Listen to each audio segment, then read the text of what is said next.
Hey guys, Unicorn here, and today is going to be part 2 of the Scuf gaming controller, and today we're going to be going over the cosmetics and aesthetics, two big words, about the controller.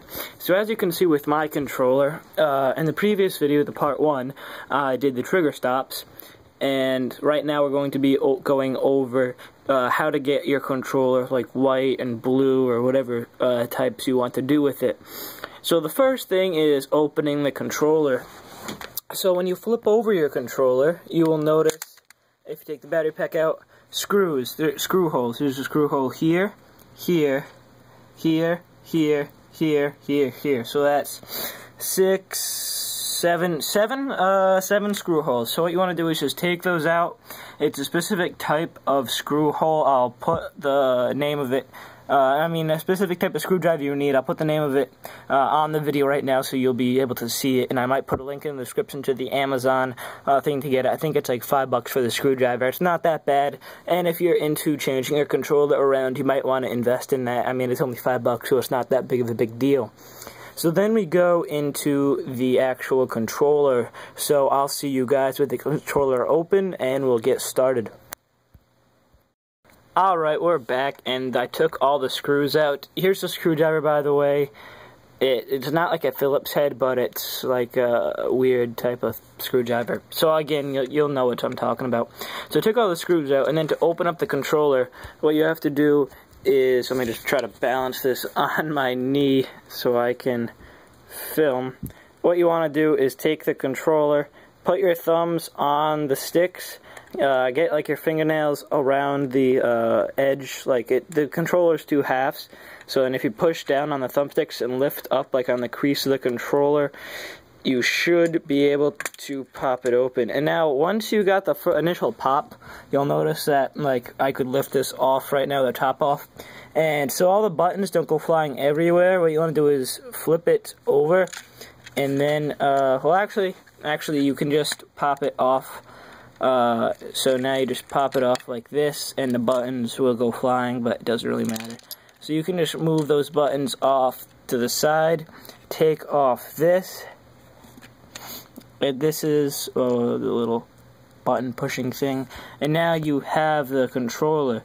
The joysticks can just pop off. Also, you can take it out of the actual case. Let me just put it back in here for a second. So you can actually take the PCB board, which is the green thing, out by pushing in the triggers and then just pulling on it. And you can take the joysticks off just by pulling on them with a little bit of force, and they will come off. So now you have the bare Xbox controller. As you can see, it's just a normal Xbox controller, and this is the shell. So if you want to change the sticks and the buttons and stuff, as you can see I have clear buttons in, and clear and black buttons is what I went for, like a white and black theme with clear buttons. Since you just have the normal ones right now, what you want to do is go over to your computer or whatever, go on eBay or a website that you know of, and just basically search for the type of buttons you want to go for.